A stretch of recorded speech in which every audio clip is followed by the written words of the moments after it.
They identify their suspects as 45-year-old Stephen Durst and his 18-year-old daughter, Deanna. It turns out Stephen has a history with the Markley family, and it isn't pretty. Police learned that Stephen was one of John's employees at the trucking company. He and two of his younger kids actually lived with John and Shelley for a few months while he was going through a divorce. Per a court order, if the Markleys hadn't taken them in, Stephen would have lost custody of his kids because he was on the road so much. But he ends up getting kicked out and fired after this money dispute.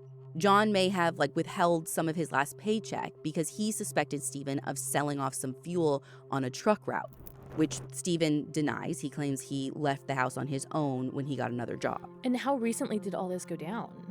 So Stephen lived with the Markleys from October of 1993 to June of 1994.